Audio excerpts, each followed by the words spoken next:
Se você tem a sensação de amar demais, de sempre esperar a validação do outro, ou de sentir um frio na barriga, uma tristeza, quando alguém demora para te dar atenção ou para te responder, talvez você esteja convivendo com algo chamado apego ansioso.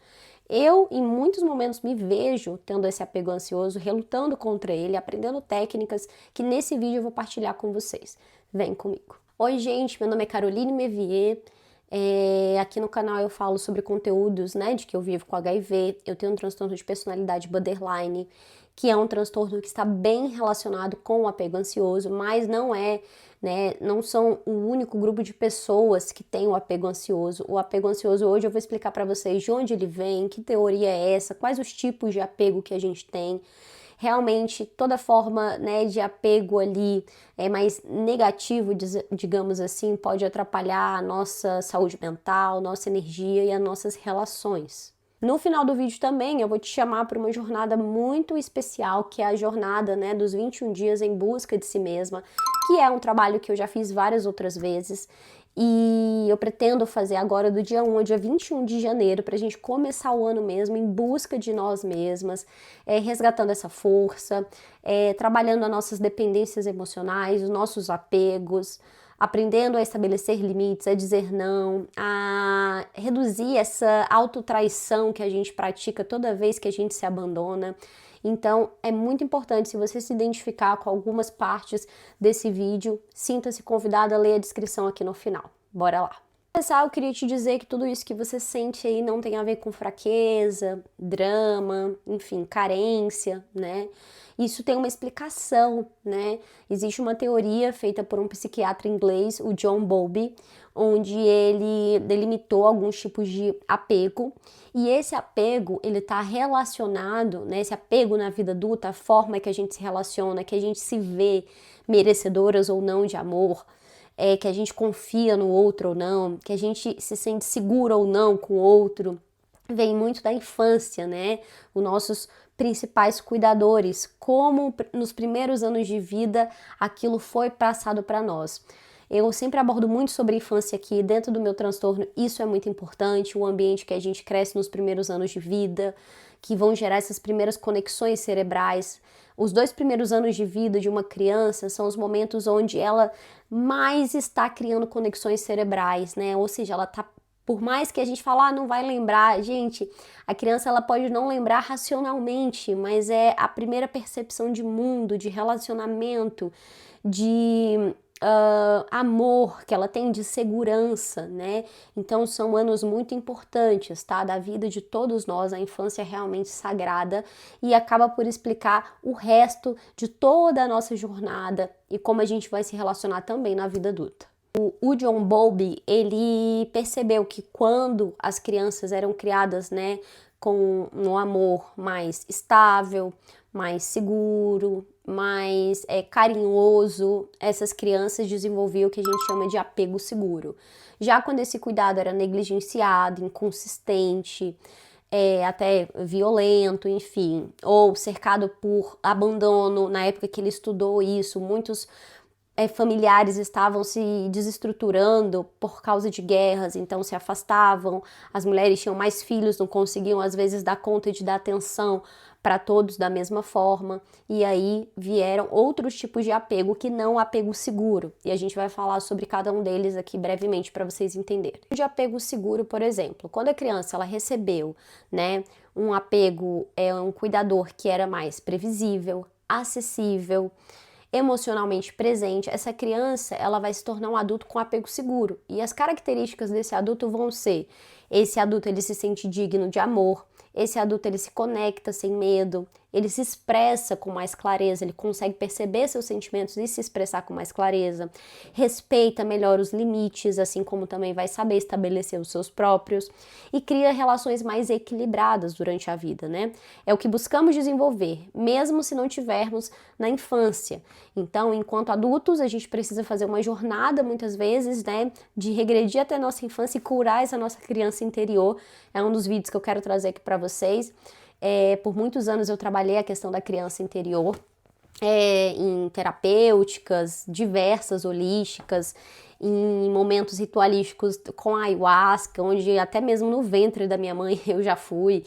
Então, assim, são bastante temas profundos, eu já vivi diversas experiências, mas eu sempre tive a certeza que eu precisava curar essa criança. E é engraçado que eu tô há uns 10 anos trabalhando essa cura dessa criança interior, e parece que sempre aparece algo mais pra gente desbravar, pra gente aprofundar e pra gente continuar curando. Também tem o apego evitativo, né, que acontece na infância quando os sentimentos não foram bem-vindos, quando essa criança às vezes ela teve que esconder o que ela estava sentindo, porque quando ela expressava isso não era bem recebido, era silenciado, era invalidado, ou às vezes se ela tá chorando ela era até agredida, né, por exemplo, então ela vai evitar demonstrar esses sentimentos, né, ela aprendeu que ela não deve incomodar, né, e essa criança se torna um adulto também com um apego evitativo, porque foi a forma que ela aprendeu ao que? A sobreviver, né, dentro das relações, tá? E ela parece independente demais, ela foge de intimidade, se fecha quando alguém se aproxima, desliga emoções para se proteger. No fundo, ela tem medo de precisar de alguém. Eu tenho um pouco de medo de ter esse tipo de apego, mas eu acho que não. Eu teria que aprofundar bem mais. É um assunto que eu quero ler, me aprofundar mais, quero buscar livros relacionados a isso. Quando eu tive filha, eu busquei romper, né, com isso, tudo que eu vivi de negativo, porque eu já tinha uma noção de que isso vinha de forma ancestral. Minha bisavó, que cuidou da minha avó assim, eram mulheres muito fortes do Nordeste do Brasil, que estavam muito focadas no luta ou fuga. Elas tinham que sobreviver, saber o que vão dar de comer para mais de 10 filhos. Eram duras, casca dura, então sem muito tempo para afetividades, o que é uma pena, porque com papéis muito, às vezes, maridos ausentes ou distantes. Então, eu busco compreender a história delas, mas de fato é que esses filhos, né, a prole, foi também não recebendo mais do mesmo, né?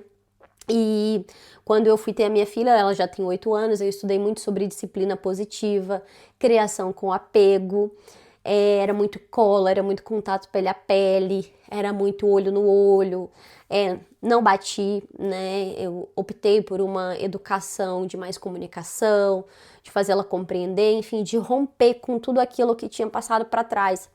E é legal porque quando você se cura é isso, você cura uma linhagem inteira, né? Tanto de futuras pessoas, minha filha não vai transmitir isso porque ela não recebeu. E você acaba curando uma história, né, da sua ancestralidade também. É bem bonito quando a gente busca se curar de padrões. E ser essa pessoa que rompe é difícil porque você tem que tirar do, né?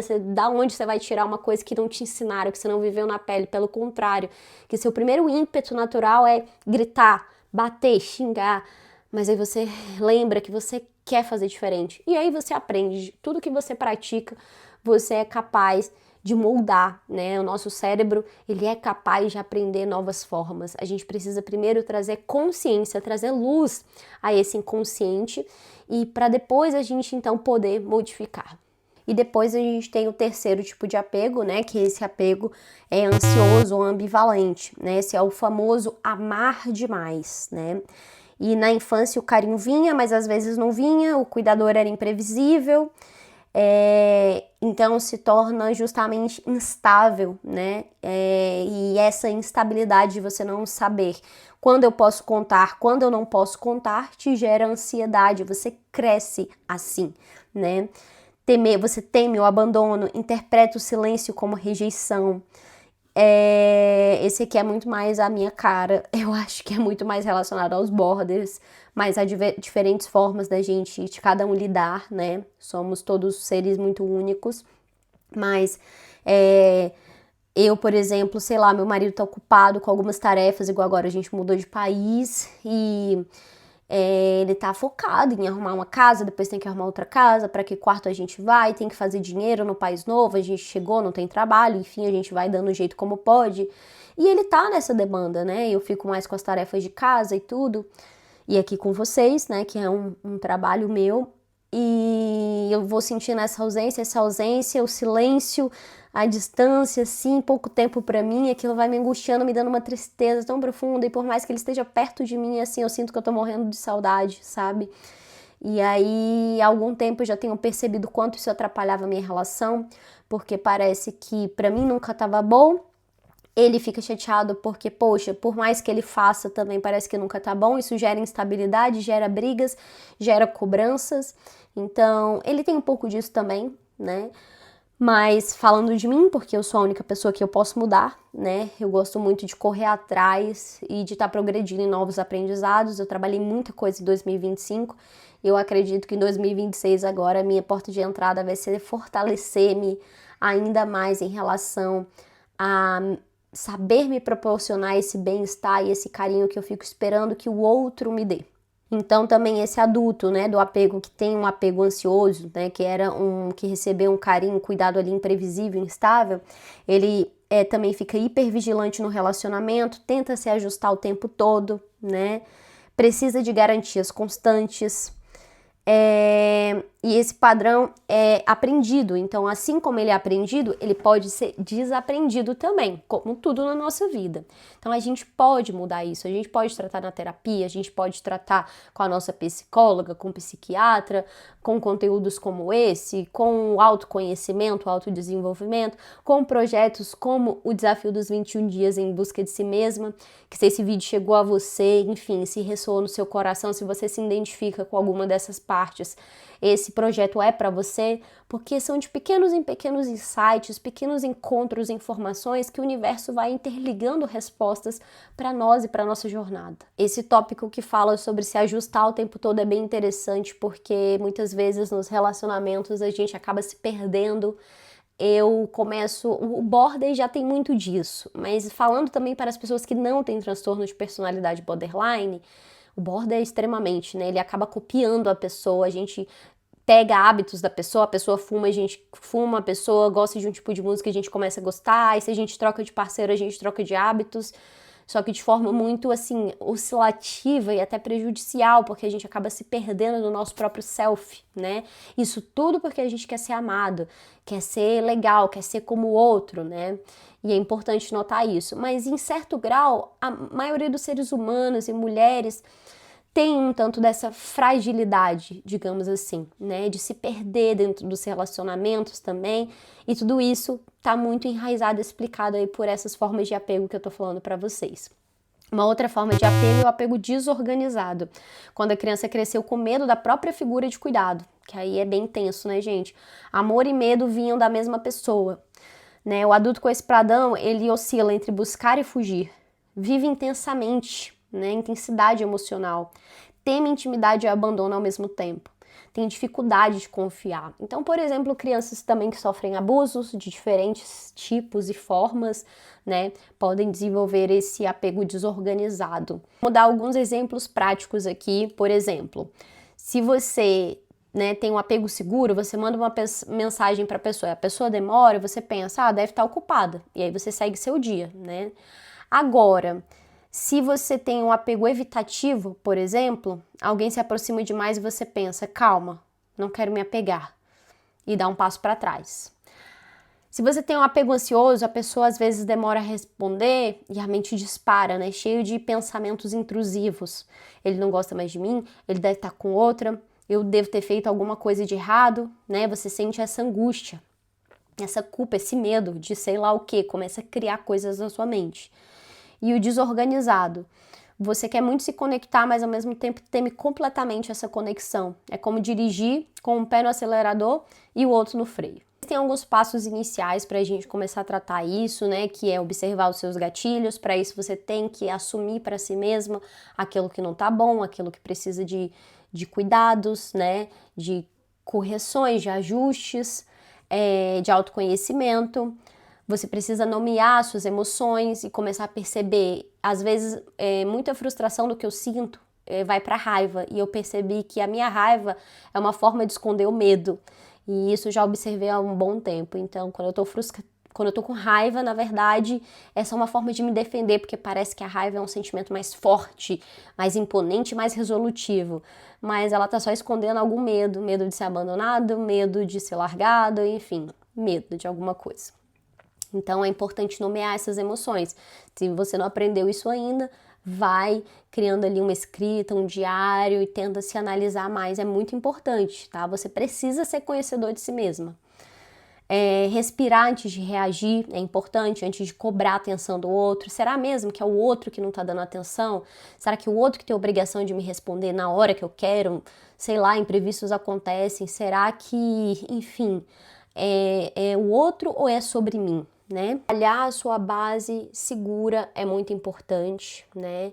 Então, é importante que você não ache que você vai curar o apego ansioso se preenchendo mais do outro, ou que você busque que o outro te salve, porque vai dar no mesmo, né? Não é sobre o outro. Às vezes é até bom você aprender a se calar mais. Eu pensei em reclamar ou falar que eu tô triste porque eu tô sentindo falta da pessoa, dela responder mais rápido, mas você tá delegando pro outro, né? É uma função que na verdade é resgatar a si mesma. E aí, mais uma vez, se você não sabe fazer isso, entra no desafio dos 21 dias em busca de si mesma, para você aprender que você é o ponto de partida. Você tem que olhar mais para dentro, né? Você tem que assumir para si mesma pontos que você precisa trabalhar e fortalecer as suas bases, né? Para que os seus relacionamentos sejam mais seguros. E não esquecer também de pedir ajuda, né? Sempre que precisar, ler mais sobre isso, ler livros, artigos, ver vídeos, participar dos desafios como esse. São pequenas terapêuticas que vão fortalecendo e criando novas sinapses, novas ideias, novas formas de comportamento que você pode ter, novas tomadas de atitude que você pode desenvolver, né? Ao invés de gerar uma briga, um conflito, de ser reativa, defensiva, você pode trabalhar muito mais no silêncio e no autoconhecimento. Você se sentiu tocado, né? Então, em relação a algum desses temas, algum desses pontos, o desafio dos 21 dias é para você. Na nossa segunda semana, a gente vai trabalhar aqui justamente, né, esses temas: apego ansioso, dependência emocional, como construir segurança interna, como se tornar seu próprio porto seguro. É um ticket super acessível, então, para que você possa mesmo fazer parte, né, e se inspirar. E lembre-se, você não é difícil de amar, é porque você aprendeu a sobreviver dessa forma, né? Mas você é merecedora de todo amor. E esse amor precisa partir primeiramente de você também, da sua compreensão para consigo mesma. É isso, gente, nem sempre é fácil, né? A gente, às vezes, realmente é muito mais fácil delegar para o outro. Cuida de mim, me salva, me ajuda, me olha, me nota, não me troca, me diz que eu sou especial, maravilhosa, que eu sou tudo pra você. Mas, poxa, o outro, seja quem for, ele tem a vida dele, né? Ele tem uma individualidade também, ele tem seu tempo. Então, é você que tem que dizer isso pra você todo dia. Se olhar, se amar, se ver o quanto você vale, o quanto você é única. E ter segurança em alguns momentos é natural, saber comunicar isso da melhor forma, mas lembrar que essa comunicação tem que vir muito mais de você para com você mesma, né, do que de você para o outro, tá?